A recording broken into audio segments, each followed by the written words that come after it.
हमने ionic bond तो पढ़ लिया ना, या पढ़ना है अभी? इलेक्ट्रोवैलेंट बॉन्ड या आयनिक बॉन्ड पर पढ़ना है। पढ़ना है। चलिए हेडिंग डालिए इलेक्ट्रोवैलेंट बॉन्ड। दूसरा नाम क्या है इसका? Ionic bond. क्लास 9 से पढ़ते आ रहे हो आयनिक बॉन्ड कैसे बनता है। जब कोई भी एक एटम या एक एलिमेंट अपने में से इलेक्ट्रॉन को लूज करता है और दूसरा एलिमेंट उन इलेक्ट्रॉन को क्या कर लेता है? गेन कर लेता है। तो क्या फॉर्मेशन होती है? कैटायन और एनायन की फॉर्मेशन होती है। तो आप क्या लिख कर आओगे? जो बॉन्ड बन रहा है, बॉन्ड इज फॉर्म्ड कैसे? By complete transfer, by complete transfer of electron from one atom to another. कह रहे कंप्लीट ट्रांसफ़र हो रहा है इलेक्ट्रॉन्स का, जब वो कहाँ से कहाँ जा रहे हैं? एक एटम से दूसरे एटम की तरफ, टू कंप्लीट देयर ऑर्बिट या ऑक्टेट। ओके, तो इस तरीके से जो बॉन्ड बनता है उस बॉन्ड को हम लोग क्या बोलते हैं? आयनिक बॉन्ड बोलते हैं। जैसे एग्जाम्पल के तौर पे अगर आपसे एग्जाम में आ जाए तो NaCl। Na ने क्या किया? 11 इसका एटॉमिक नंबर था, 281 कॉन्फ़िगरेशन थी, आउटर मोस्ट शेल में एक इलेक्ट्रॉन था। तो इसने क्या किया? वही इलेक्ट्रॉन अपने में से रिलीज़ कर दिया और ये क्या बन गया? Na+। ठीक है, अगर मैं इसका लुईस प्लॉट दिखाऊं तो ये है, Na पे एक इलेक्ट्रॉन था, इसने वही लूज़ कर दिया। दूसरी तरफ Cl था, 17 एटॉमिक नंबर, 287 कॉन्फ़िगरेशन। अगर बात करें तो कितने इलेक्ट्रॉन्स हैं इसके पास? 7। कितने हैं? 7। कितने से कंबाइन कर लेगा ये? एक इलेक्ट्रॉन से कंबाइन कर लेगा और क्या बन जाएगा? Cl-। Am I clear? हाँ या ना? जल्दी बोलिए। Yes sir.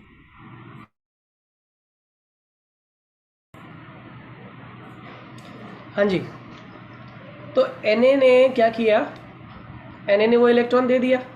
इसको आप ऐसे दिखाएंगे कि Na ने अपना वो इलेक्ट्रॉन ट्रांसफ़र कर दिया। किसको ट्रांसफ़र कर दिया? जल्दी बोलिए, किसको ट्रांसफ़र कर दिया? Cl को। Cl को। तो अब Na के पास क्या आ गया? Na के पास जो बचा हुआ इलेक्ट्रॉन चला गया, तो चार्ज क्या आ गया इसके ऊपर? Na+। और Cl के ऊपर वो इलेक्ट्रॉन आ गया।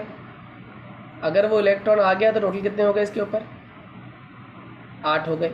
इस पर चार्ज क्या आ गया? माइनस। Am I clear? हाँ या ना? जल्दी बोलो, हाँ या ना? Yes sir. सेम स्टोरी अगर मैं आपसे कहूँ कि ड्रॉ करके दिखाइए CaCl2 के लिए, बना पाओगे? कैल्शियम का एटॉमिक नंबर कितना होता है? यहाँ लिख देते हैं 20। कैल्शियम का 20 है तो कॉन्फ़िगरेशन 2882। 2882। 2 इलेक्ट्रॉन इसके आउटर मोस्ट शेल में है, यानी कि लुईस डॉट स्ट्रक्चर ये है। यहाँ पर एक Cl, यहाँ पर एक Cl। दोनों के पास कितने कितने इलेक्ट्रॉन्स? 7 इलेक्ट्रॉन्स। एक उठा के इसको यहाँ से यहाँ दे दिया, एक उठा के इसको यहाँ से यहाँ दे दिया।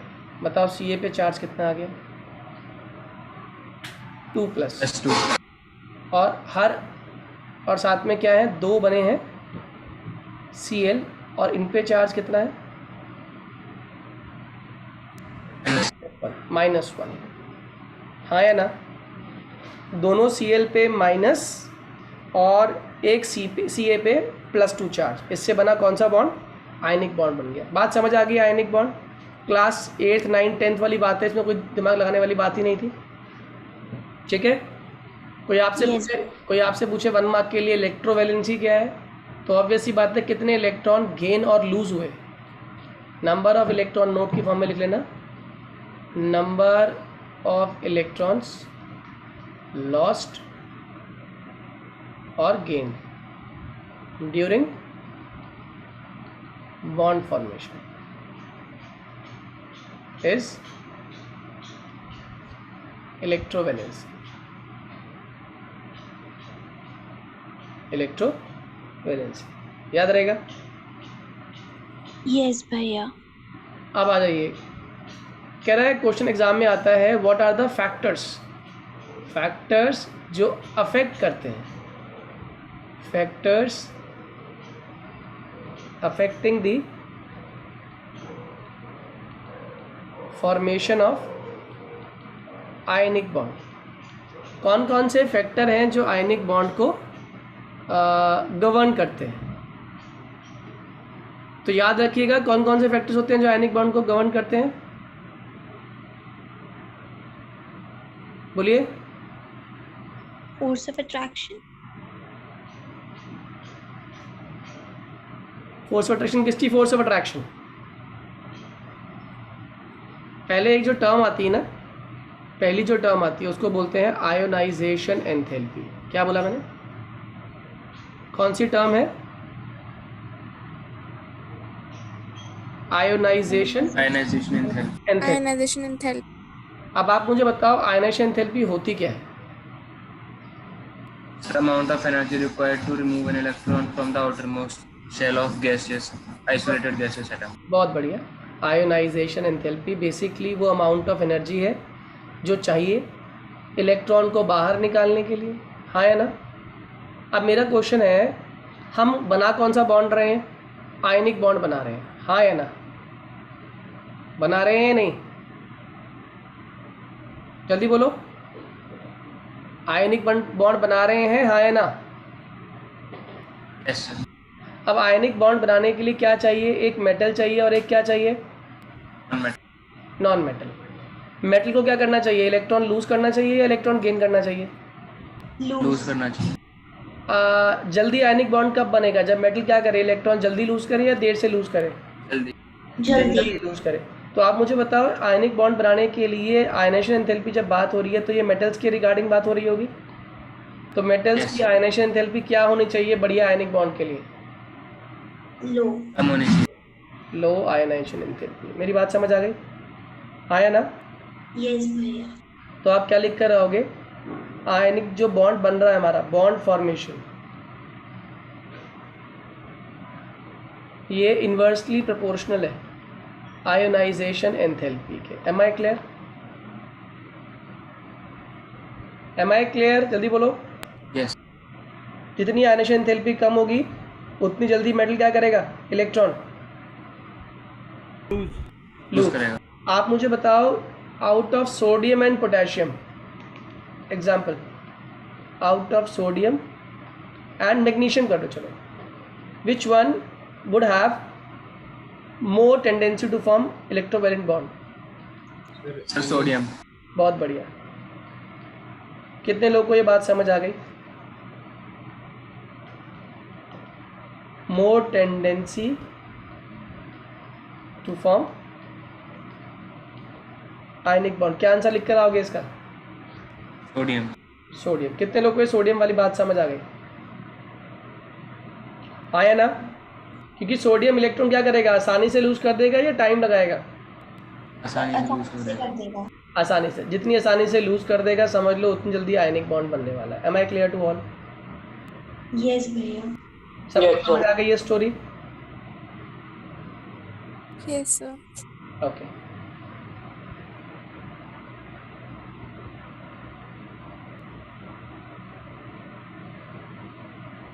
दूसरा जो आता है वो आता है electron gain enthalpy. Second factor कौन सा है? Electron Electron gain enthalpy. Gain enthalpy. अब ऑब्वियस ही बात है, जब इलेक्ट्रॉन गेन एंथैल्पी की बात करते हैं तो ये होती क्या है? ये वो अमाउंट ऑफ एनर्जी है जो चाहिए, किसके लिए चाहिए? To add one electron to to the add outermost shell. One electron in the outer Outermost shell. Most shell के अंदर एक इलेक्ट्रॉन ऐड करने के लिए जो अमाउंट ऑफ एनर्जी चाहिए उसको हम लोग क्या बोल देते हैं? Electron gain enthalpy. ये मेटल्स के लिए इस्तेमाल होनी है, नॉन मेटल्स के लिए इस्तेमाल होनी है? पहले तो ये बताओ। Non-metal. नॉन मेटल्स के लिए। तो यहाँ पर ध्यान दीजिएगा, non-metals, they have negative electron gain enthalpy. So those non-metals which have more negative electron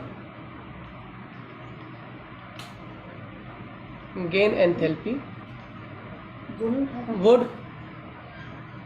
would behave as a better non-metal, would behave as better non-metal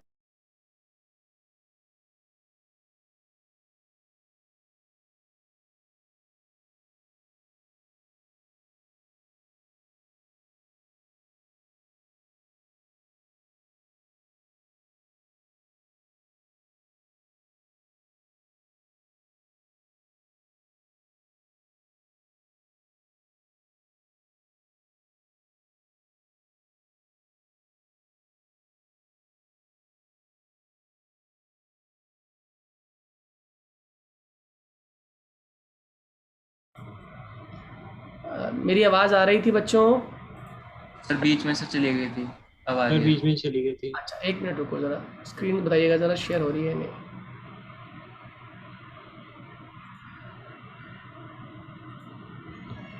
sir नहीं अभी। Just a moment.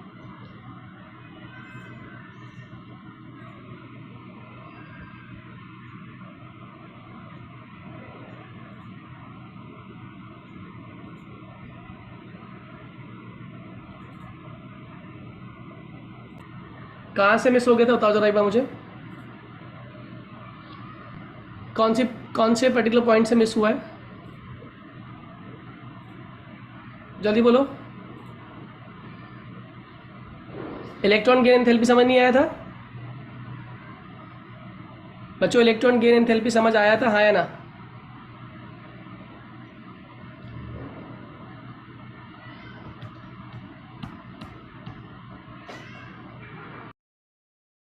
बच्चों मेरी आवाज़ आ रही है? Yes sir. अच्छा,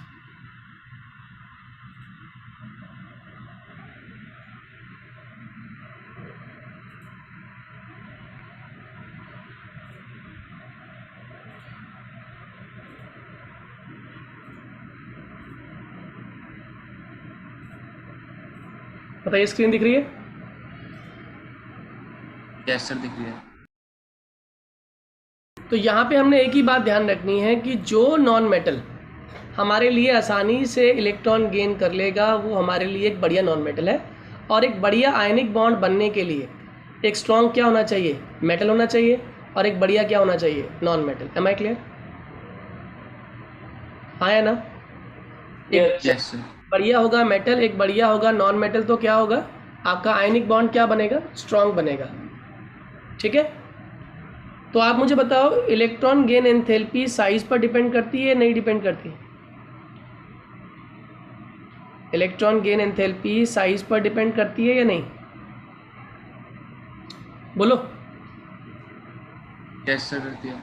inversely proportional है। Yes sir. जितना साइज छोटा होगा उतनी इलेक्ट्रॉन गेन एंथैल्पी क्या होगी? More negative. Am I clear? More negative. Yes sir. और जितनी electron gain enthalpy more negative होगी कंपाउंड उतना क्या होगा? मतलब बढ़िया क्या बनेगा? Ionic bond. Am I more clear? आयनिक। हाँ या ना?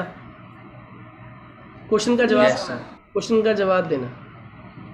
Out of Cl and O which one would readily form ionic bond? Sir chlorine. बहुत बढ़िया। कितने लोगों को ये बात समझ आ गई? क्लोरीन। क्योंकि क्लोरीन और ऑक्सीजन में से किसकी electron gain enthalpy more negative है? आंसर बोलिए। सर क्लोरीन की। क्लोरीन। क्लोरीन। ऑक्सीजन को तो 2 इलेक्ट्रॉन ऐड करने तब जाके वो स्टेबल होगा, जबकि ये तो एक इलेक्ट्रॉन लेते ही स्टेबल हो जाएगा। हाँ या ना?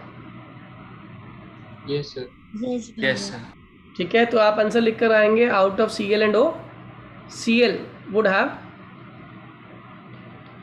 More negative electron gain enthalpy. अब क्वेश्चन आता है, आपने पूछा नहीं, मैंने बताया नहीं, आपने कहा सर लेकिन आपने तो अभी कहा कि साइज के इन्वर्सली प्रोपोर्शनल है।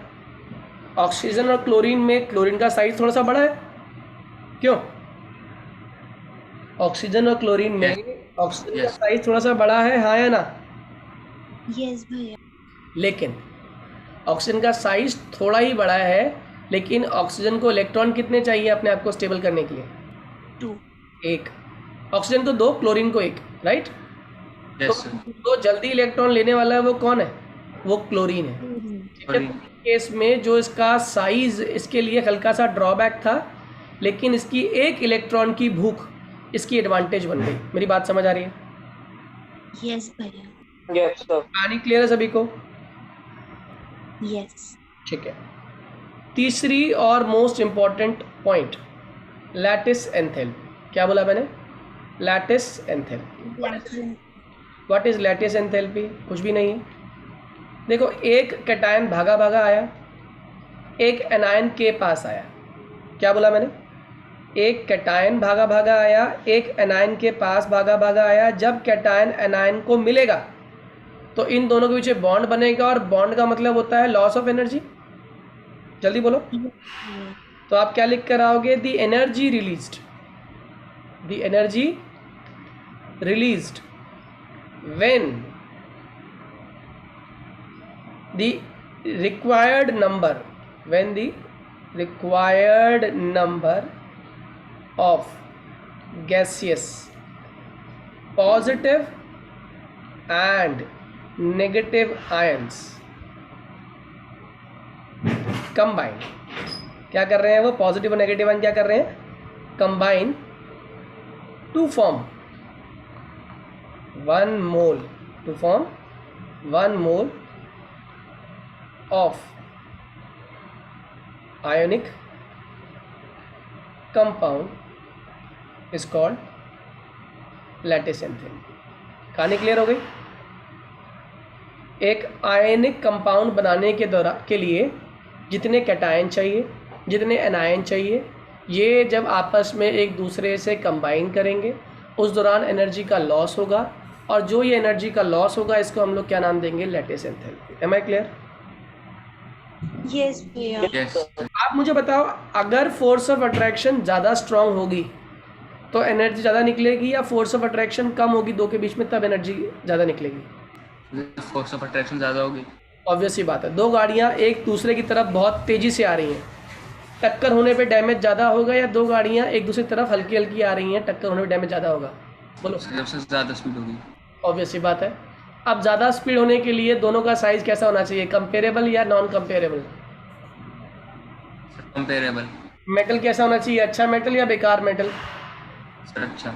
नॉन मेटल क्या होना चाहिए? बेकार अच्छा नॉन मेटल या बेकार नॉन मेटल?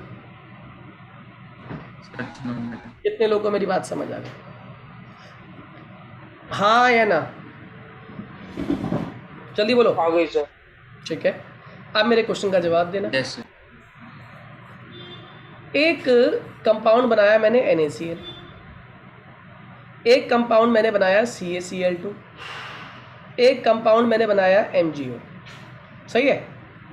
अब पहले मुझे बताओ, यहाँ पे ज़्यादा चार्जेस किसके पास है? CaCl2 के पास। जितना चार्ज ज़्यादा होगा उतनी फोर्स ऑफ अट्रैक्शन ज़्यादा होगी, हाँ या ना? Yes sir. ज़्यादा प्लस चार्ज, ज़्यादा माइनस चार्ज एक दूसरे ज़्यादा अट्रैक्ट करेंगे, हाँ या ना? जल्दी बोलो। Yes sir. अब यहाँ नोट लिखता हूँ आपको, आपको याद रहेगा। Higher the charge density, higher the charge density more will be amount of energy released, more would be amount of energy released। आप मेरे क्वेश्चन का जवाब दीजिए कि किस केस में सबसे ज़्यादा अट्रैक्शन होने वाली है, बढ़िया वाली और या क्यों होने वाली है? कारण बताइए। सर Cl2 में बढ़िया होगी। देखो, इनके आयंस तोड़ लेते हैं, इनके आयंस तोड़ लो हमेशा ऐसे केस में। ये क्या बन रहा है? Na plus Cl minus. इसमें क्या बन रहा है Ca2 प्लस और 2Cl माइनस। इसमें क्या बन रहा है Mg2 प्लस और O2 माइनस। अब बताओ सोच के किसके अंदर मैक्सिमम फोर्स ऑफ अट्रैक्शन होने वाली है। देखो MgO। यहाँ पे Ca2 प्लस में +2 एक के ऊपर है, लेकिन ये जो -2 चार्ज चाहिए था इसको वो दो लोगों ने मिलके दिया, हाँ या ना। रायता फैला हुआ है यहाँ तो, जल्दी बोलो। Yes sir. तो हालांकि चार्ज जो मैग्नीट्यूड का चार्ज है +2 -2 ही है, लेकिन यहाँ -2 बनाने के लिए दो लोग इन्वॉल्व हैं। इस केस में बताओ जरा, एक अकेले आयन का +2, एक अकेले आयन का -2, यानी कि जो भी बातचीत होगी वो आमने सामने होगी, इन दोनों की होगी आपस में, और कोई तीसरा इन्वॉल्व ही नहीं है। क्यों भाई? उसने +2 दिए, उसने दोनों Yes. इलेक्ट्रॉन ले लिए। बताओ इनके बीच में बॉन्डिंग कैसी होगी, बढ़िया होगी या बेकार होगी? जल्दी बोलो, इसके बीच में बॉन्डिंग बढ़िया होगी या बेकार होगी? बढ़िया होगी। बढ़िया होगी, बहुत ही बढ़िया होगी। इसलिए आप क्या लिखोगे, इसकी लैटिस एंथैल्पी सबसे ज़्यादा होने वाली है। कितने लोगों को मेरी बात समझ आ गई? जल्दी बोलो, अगर ये पॉइंट क्लियर हो गया ना, higher the charge density more will be amount of energy release. अब इन दोनों में चार्ज डेंसिटी सेम थी, मगर इसमें 1:1 का रेशियो था। एक कैटायन को एक एनायन ने कंपनसेट किया है, जबकि यहाँ पे 1:2 का रेशियो कि एक कैटायन को कंपनसेट करने के लिए दो एनायन आ रहे हैं। तो किस केस में ज़्यादा बढ़िया है, एक को एक सेटिस्फाई करे या एक को दो मिलके चार्जेस सेटिस्फाई कर रहे हैं? जबकि इसमें देखें, इसमें तो चार्जेस ही कम है, +1 -1, हाँ या ना। इसका तो मैग्नीट्यूड ऑफ चार्ज ही कम है। जल्दी बोलो बच्चों, हाँ या ना। अरे Yes, बोलो, sir. ठीक है।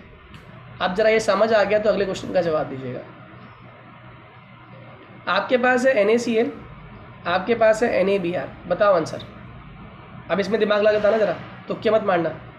अब पहला काम क्या करोगे, इनको आयंस को तोड़ लेना। तोड़ो जरा। Na plus, Na plus Na+Cl minus. ये क्या बना, Na Na plus plus Br minus. अब जाने कि दोनों पे चार्ज का रेशियो सेम है, 1:1 का रेशियो कैटायन टू एनायन का। तो अब कौन सी चीज़ डिसाइड करेगी लैटिस एंथैल्पी ज़्यादा होने कम होने के लिए? इलेक्ट्रोनेगेटिविटी। Very good. और इलेक्ट्रोनेगेटिविटी डिपेंड किस पे करती है? साइज पे। बहुत बढ़िया। किसका साइज छोटा है? क्लोरीन। आंसर क्या होगा? Sir NaCl। कितने लोगों को बात समझ आ गई? अगर ये समझ आ गई तो इस क्वेश्चन का जवाब दे दो। CaF2 CaCl2, आंसर बोल दो। CaF2 बहुत बढ़िया। कितने लोगों को पूरी प्रोसेस समझ आ गई बच्चों? जल्दी से आगे सर। हाँ या ना। Is it clear to everyone? Yes sir. Yes sir. ठीक है। अगर यस ये सर। समझ आ गया तो अब नेक्स्ट बॉन्ड पे आते हैं हम लोग, जिसको हम लोग बोलते हैं कोवलेंट बॉन्ड। कौन सा bond? Covalent bond. covalent bond. कुछ भी नहीं है, पढ़ा हुआ आप लोगों ने। शेयरिंग से बनने, हाँ बिल्कुल सही। जो बॉन्ड बनता ही किससे है? म्यूचुअल शेयरिंग से बनता है। Am I clear? Bond formed by two atoms by mutual sharing of electrons between them, ताकि वो क्या कंप्लीट कर ले, कंप्लीट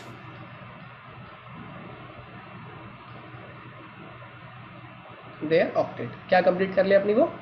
ऑक्टेट कंप्लीट कर ले। ठीक है ना? इस बॉन्ड को हम लोग बोलते हैं that type of bond is covalent bond. ऐसे टाइप के बॉन्ड को हम लोग क्या बोलते हैं? Covalent bond. Am I clear? हाँ या ना? Yes sir. अब सुनिए नेक्स्ट। अगर मेरे पास Cl है, ये कंबाइन कर गया एक और Cl से,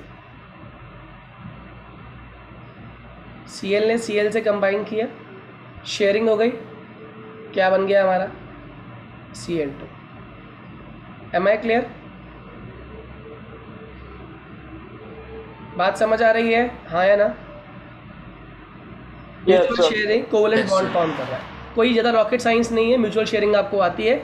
अगर एक पेयर शेयर हो रही है तो सिंगल बॉन्ड, 2 पेयर शेयर हो रही है तो डबल बॉन्ड, और 3 पेयर शेयर हो रही है तो ट्रिपल बॉन्ड बनता है हमारा. हाँ या ना? कुछ ऐसे मॉलिक्यूल्स भी होते हैं जैसे NH3 जिसमें N के पास 5 इलेक्ट्रॉन थे. कंबाइन कितने कराए उसने? 3, क्योंकि उसे 3 ही चाहिए थे. तो 1, 2 और ये तीसरा. ये पहला बॉन्ड, दूसरा बॉन्ड, तीसरा बॉन्ड, और ये बना आपका पूरा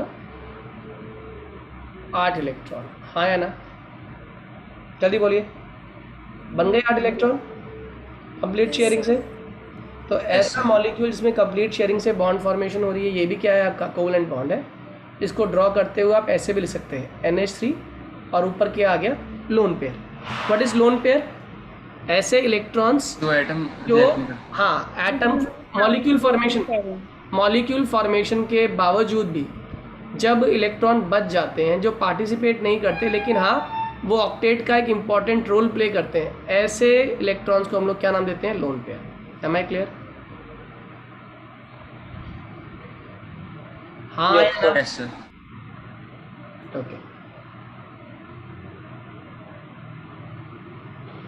आगे देखिएगा.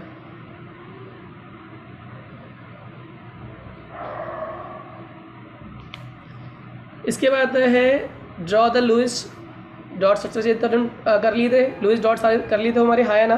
बनाने आ गए थे लुइस डॉट स्ट्रक्चर सभी को? जल्दी बोलो. Yes sir. ठीक है. Yes. लुइस डॉट स्ट्रक्चर के बाद फॉर्मल चार्ज में निकालना सीख लिया था. ऑक्टेट रूल की लिमिटेशंस हमारी हो गई थी. अब हमें शुरू करना है एक बहुत ही इंपॉर्टेंट कंसेप्ट जिसका नाम है VSEPR थ्योरी. कौन सी theory? VSEPR theory, valence shell electron pair repulsion theory. ठीक है. बहुत बहुत बहुत ज़्यादा इम्पॉर्टेंट थ्योरी है. उस थ्योरी को समझने से पहले कुछ और टर्म्स थी. मैं चाहता हूँ पहले मैं वो टर्म आपको क्लियर कर दूँ कि कौन कौन सी टर्म क्या क्या होती है. कि बॉन्ड एंगल क्या है, बॉन्ड एंथैल्पी क्या है, बॉन्ड लेंथ क्या है, ये सारी चीज़ें मुझे आपको बतानी है पहले. तो VSEPR थ्योरी से पहले वो समझ लेते हैं कि कौन सी चीज़ क्या है. सबसे पहले जो चीज़ आती है ना उसको हम लोग बोलते हैं बॉन्ड. सर इसकी फुल फॉर्म क्या होती है? आई बताऊंगा, सब बताऊंगा. VSEPR थ्योरी को अभी ज़रा होल्ड करते हैं. पहले हम बॉन्ड लेंथ की बात करते हैं. ठीक है. उसने कहा बॉन्ड लेंथ बेसिकली वो दूरी है जिसको हम नाम देते हैं इक्विलिब्रियम. क्या बोला मैंने? Equilibrium distance. किसके बीच में? Between the centres. किसके centre? Between the centres of nuclei of 2 bonded atoms. 2 bonded atoms है जो आपस में एक दूसरे से इतनी दूरी पे आ चुके हैं कि अब उस दूरी पर उनके ऊपर लगने वाली सारी फोर्सेस क्या हो रही हैं? काउंटर बैलेंस हो रही हैं. तो अब वो जो दूरी है ना वो क्या कहलाएगी? Bond length. क्या मतलब? मैं क्लियर करता हूँ. मान लीजिए एक फादर है A, इसके 2 बच्चे हैं B और B डैश. इनकी मदर नहीं है. ये दोनों B और B डैश आपस में बहुत लड़ते हैं. कोई काम ही नहीं है इनको, पूरा दिन लड़ते ही रहते हैं. फादर वैसे ही परेशान चल रहा है और ऊपर से इनकी लड़ाई से परेशान हो चुका है. तो किसी इंसान ने कहा भाई साहब आप एक काम करो, आप इन दोनों बच्चों को ना एक दूसरे से इनको अलग रखा करो, तो इससे आपकी टेंशन दूर हो जाएगी. इसने कहा यार बात तो सही है. तो इसने क्या किया, एक को कहा B डैश को तुम यहाँ रहोगे, और B को बोला तुम मेरे इस तरफ रहोगे. अब ना तुम एक दूसरे की शक्ल देखोगे और ना तुम्हारे बीच में क्या होगी? लड़ाई. मेरी बात समझ आ रही है? हाँ या ना? Yes sir. सर ऐसा करके एक्चुअली पहले क्या हो रहा था इनके बीच में? फादर तो इसे भी प्यार करता है, बहुत प्यार करता है इसको. फादर इससे भी प्यार करता है बहुत ज़्यादा, लेकिन ये दोनों एक दूसरे से लड़ते रहते हैं, सही है। इससे ओवरऑल घर के अंदर ये जो गृहस्थी है, इस फैमिली के अंदर कलेश है। कलेश मतलब लड़ाइयाँ चल रही हैं। अगर हम चाहते हैं कि घर में कलेश ना हो तो हमें क्या करना चाहिए, हमें रिपल्शन के असर को मिनिमाइज़ करना चाहिए। और वो कैसे होगा, हमने दोनों एटम्स को जो आपस में रिपल्शन कर रहे थे एक दूसरे से ऑपोजिट साइड पे भेज दिया। अब इससे बेनिफिट क्या हो गया, इनकी रिपल्शन क्या हो गई, जल्दी बोलो, रिपल्शन क्या हो गई, मिनिमम, हाँ या ना। रिपल्शन क्या हो गई, Yes. मिनिमम, हाँ या ना। और इस वाले एटम को चैन मिल गया, मिला या नहीं मिला, क्योंकि घर में क्या खत्म हो गया, कलेश खत्म हो गया। तो इससे जो आपस में इनके रिपल्शन लग रही थी अब वो मिनिमम हो गई इस दूरी पे। इस डायरेक्शन में जाने के बाद दोनों के बीच में दूरी कैसी हो गई, मैक्सिमम दूरी, रिपल्शन कैसी हो गई, minimum repulsion. Am I clear? Yes okay. अब मान लो इसी आदमी के 3 बच्चे होते हैं,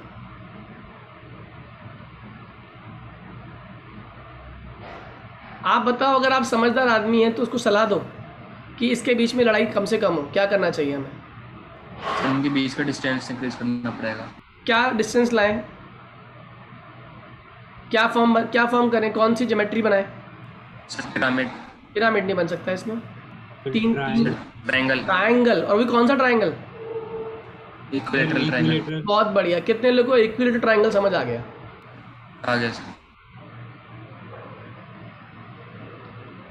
इक्विलेटरल ट्रायंगल से बेनिफिट ये हो गया कि अब ये इतनी दूरी पे हैं कि जितनी रिपल्शन ये लगा रहा है एग्जैक्टली उतनी रिपल्शन ये इस पे लगा रहा है, और ये भी जितनी रिपल्शन इस पे लगा रहा है उतनी रिपल्शन इस पे लगा रहा है, और उतनी ही रिपल्शन ये दोनों मिलके इस पर लगा रहे हैं,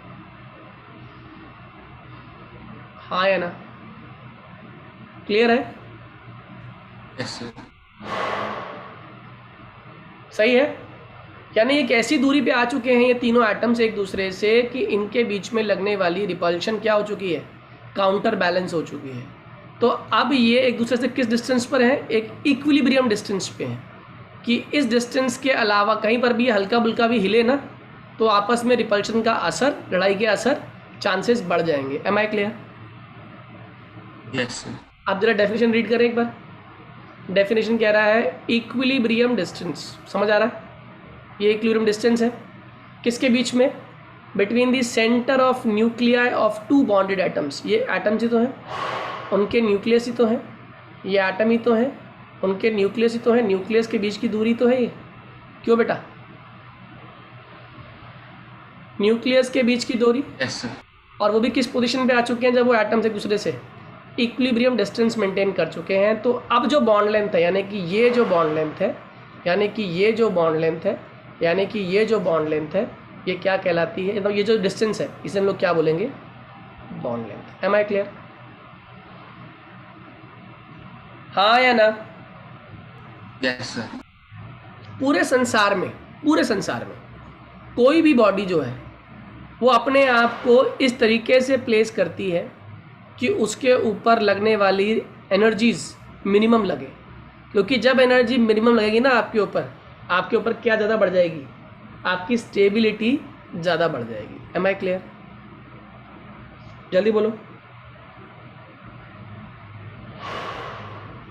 जल्दी बोलो। जब एनर्जी जो आपके ऊपर लग रही है वो मिनिमम होगी तो स्टेबिलिटी कैसी होगी आपके पास, बढ़ जाएगी, मैक्सिमम स्टेबिलिटी होगी। Am I clear to all? हाँ या ना? Yes, sir. ओके। अब एक बात बताओ, ये एक एटम है,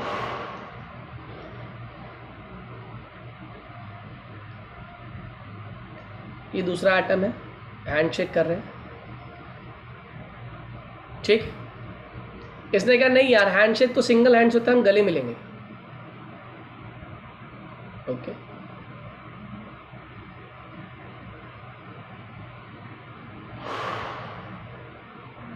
ठीक है। नोटिस करना आप लोग क्या हो रहा है। इसने कहा नहीं यार, हम गले भी मिलेंगे, साथ में हम लोग लेग्स को भी हक कराएंगे। ठीक है, कर लो। नया टाइप ऑफ ट्रेंड्स फॉलो कर रहे हैं लोग। सही है। मेरे क्वेश्चन का जवाब देना, किस केस में इनकी ओवरलैपिंग, ये एक दूसरे से मतलब बिल्कुल टाइटली पैक्ड है, किस केस में? थर्ड के सर तीसरे में। थर्ड केस में, जिसमें कौन सा बॉन्ड बन रहा है? मान लो ट्रिपल बॉन्ड बन रहा है। ये कौन सा बॉन्ड था? डबल। ये कौन सा बॉन्ड था? ये कौन सा बॉन्ड था? Single. सिंगल। तो मेरे क्वेश्चन का जवाब देना, किस केस में ज़्यादा पास आ गए? ट्रिपल बॉन्ड यानी बताओ, bond Triple length, bond length सबसे कम कब हो जाएगी? सर तीसरे में। यानी triple bond bond length is inversely proportional to एक टर्म जिसे हम लोग बोलेंगे आज के बाद बॉन्ड ऑर्डर। और कोई पूछे what is bond order? Bond order is simply number of bonds between two atoms. क्या बोला मैंने?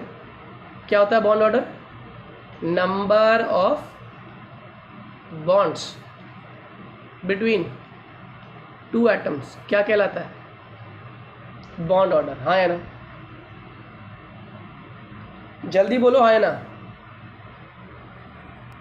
Yes sir. Yes sir. तो बॉन्ड लेंथ किसके प्रोपोर्शनल है? Inversely proportional to bond order. तो आप मुझे बताओ, सबसे छोटी बॉन्ड लेंथ किसकी होगी? सर थर्ड वाले की। फिर इसकी बॉन्ड लेंथ ज़्यादा होगी, सबसे ज़्यादा बॉन्ड लेंथ किसकी होगी? फर्स्ट। कितने लोगों को बात समझ आ गई? हाँ या ना?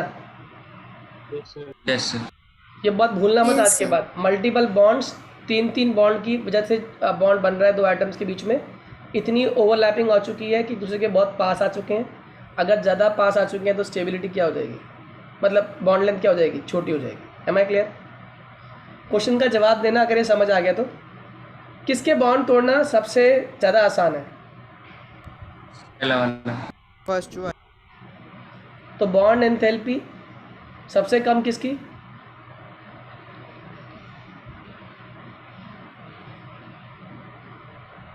जल्दी बोलो। वैसे भी कॉमन सेंस, आपके पहले पास वाले की सबसे कम। आपके पास एक लकड़ी तोड़ने के लिए, दो लकड़ी है, तीन लकड़ी तोड़ने के लिए कौन सी लकड़ी तोड़ना मुश्किल है? तीन। तीन। कितने लोगों को बात समझ आ गई? Okay sir. हाँ या ना? जल्दी Yes, बोलो। तो ये आपका सेकंड टॉपिक भी है, इसका नाम है बॉन्ड एंथैल्पी। तो कोई पूछे व्हाट इज बॉन्ड एंथैल्पी, तो आप क्या लिख कर आओगे? Amount of energy required to break 1 mole of bond. 1 mole bond को, सर 1 मोल मतलब यार एक 1 बॉन्ड मोल बना कहाँ हुआ से है, आ गया? एक मोल मतलब 1 मोल बॉन्ड बना हुआ है, दो एटम्स के बीच में बना हुआ है ना। जैसे H2 गैस की बात कर रहे हैं तो H2 गैस के 1 मोल की बात हो रही है, वो टूटेंगे। मोल मतलब Okay, sir. मॉलिक्यूल्स, एटम्स, घबराओ मत। 1 mole of bonds of particular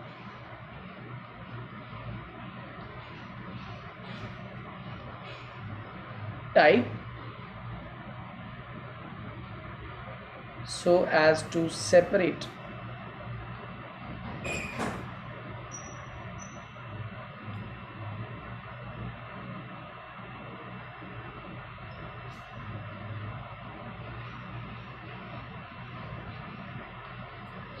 molecule को तोड़ के किस फॉर्म में कन्वर्ट कर देना? एटम फॉर्म में कन्वर्ट कर देना। इसके लिए जो एनर्जी चाहिए उसे हम लोग क्या बोलते हैं? Bond enthalpy. Am I clear? हाँ या ना? अब देखिएगा, जिसके बॉन्ड्स ज़्यादा क्लोजली पैक्ड होंगे उसकी bond Sir. Enthalpy. Excuse me sir. बोलिए। सर डीकंपोजिशन रिएक्शन में हमें बॉन्ड एंथैल्पी की जरूरत होगी।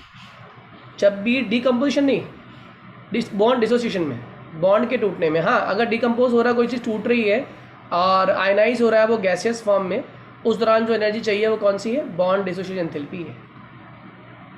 ठीक है बेटा? दिवस क्लियर हुआ? Yes, sir. जैसे मान लीजिए अब H2 है, H और H के बीच में बॉन्ड बना हुआ है ना? दोनों का साइज़ कैसा है H और H का? स्मॉल। छोटा साइज़ है। छोटा साइज़ तो मतलब ओवरलैपिंग, मतलब फोर्स ऑफ अट्रैक्शन कैसी है दोनों के बीच में? बढ़िया। बढ़िया Yes, फोर्स, बढ़िया फोर्स ऑफ अट्रैक्शन। तो बॉन्ड तोड़ना आसान या मुश्किल? जल्दी बोलो, बॉन्ड तोड़ना आसान या मुश्किल? सर मुश्किल। मुश्किल है। Cl2 की बात करते हैं, ओवरलैपिंग हो रही है, हाँ या ना? ओवरलैपिंग सिंगल बॉन्ड की है लेकिन थोड़ा साइज बढ़ चुका है, साइज बढ़ चुका है तो बॉन्ड तोड़ना थोड़ा सा स्लाइडली क्या हो गया, जल्दी बोलो, बॉन्ड तोड़ना स्लाइडली क्या हो गया, आसान हो गया। Am I clear? बताओ HCl वाले केस में क्या हुआ,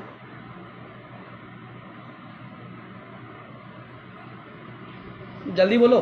सर वो HCl सिंगल बॉन्ड बना रहा है। HCl में सिंगल बॉन्ड सभी में ही है, सब में सिंगल बॉन्ड है, सर लेकिन एक हाइड्रोजन और एक क्लोरीन है। Cl के बीच में बॉन्ड बन रहा है। Cl हाईली इलेक्ट्रोनेगेटिव है लेकिन H हाईली इलेक्ट्रोपॉजिटिव नहीं है, इलेक्ट्रोपॉजिटिव नहीं है ना, तो इनके Yes, बीच की जो फोर्स ऑफ अट्रैक्शन है वो स्ट्रांग रही होगी या बहुत स्ट्रांग नहीं है? सर नहीं है ज़्यादा स्ट्रॉन्ग। अगर स्ट्रांग नहीं है तो बॉन्ड तोड़ना कंपैरेटिवली क्या हो गया, इजी। इजी हो गया, इसीलिए इसकी बॉन्ड एंथैल्पी थोड़ी सी कम हो जाएगी। Am I clear? हाँ या ना? Yes yes sir. सर। मेरे क्वेश्चन का जवाब देना। आउट ऑफ HH, OO और NN किसके बॉन्ड तोड़ना बहुत मुश्किल है, जल्दी बोलो। आउट ऑफ एच नहीं, सबसे मुश्किल कौन है?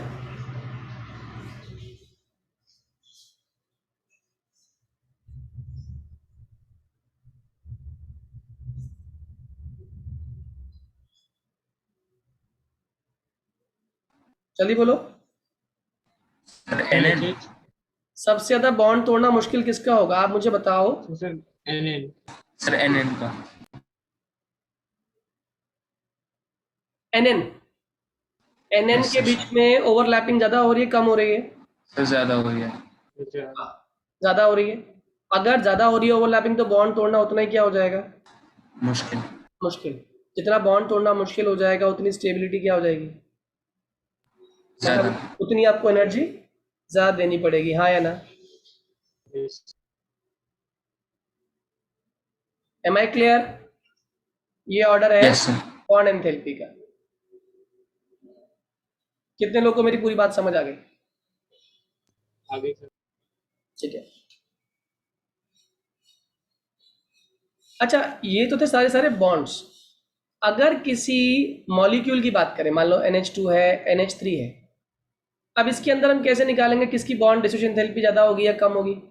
तो एक बात याद रखना, जिसके ऊपर ज़्यादा लोन पेयर टोटल बचती नंबर है, ऑफ बॉन्ड्स। ज़्यादा लोन पेयर होंगी, मोर लोन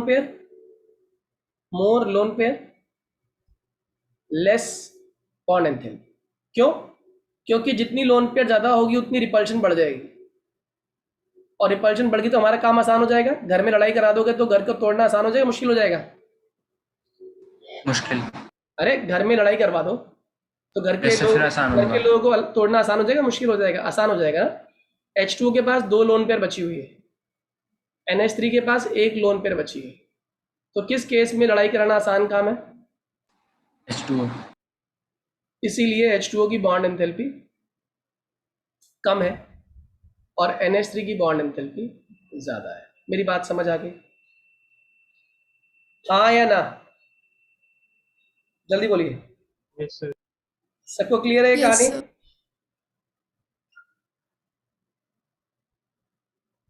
जल्दी बोलिए।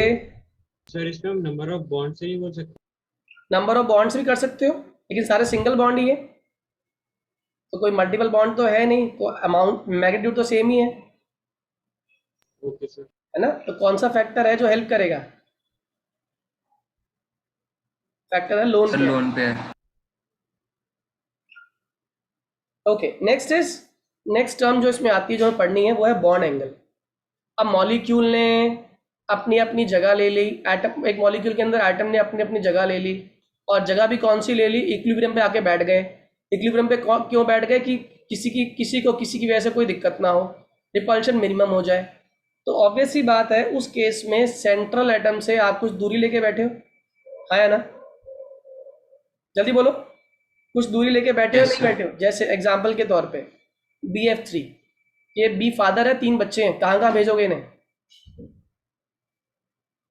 Sir equilateral. एंगल। बहुत बढ़िया। और ये तीनों को आपने 3 अलग अलग कोने में भेज दिया, तो ऑब्वियस ही बात है सेंटर के रेस्पेक्ट में इनमें क्या बन रहा है, एंगल बन रहा है, हाँ या ना? तो सेम होगा ना एंगल? इस केस में तो सेम होगा, क्योंकि ये क्या बन रहा है, ट्रायंगल ज्योमेट्री बना रहा है ना, ट्रायंगल बना रहा है, इक्विलेटरल ट्रायंगल, जो किस में होता है, 2 डायमेंशन में होता है। लेकिन एंगल चेंज हो जाएगा जब हम बात करेंगे 3 डायमेंशन में। जैसे एग्जांपल के तौर पे CH4, अब फादर कितने बच्चे हैं, 4 बच्चे हैं।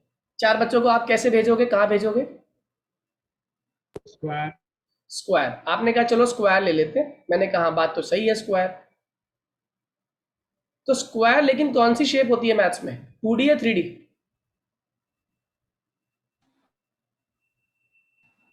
2 डायमेंशन में आता है क्यूब बनेगा ये सर, नहीं, कॉर्नर पे होंगे। क्यूब नहीं, 2 डायमेंशन हो गया हमारा। 4 से बनाना है, 4 से क्यूब नहीं बन सकता।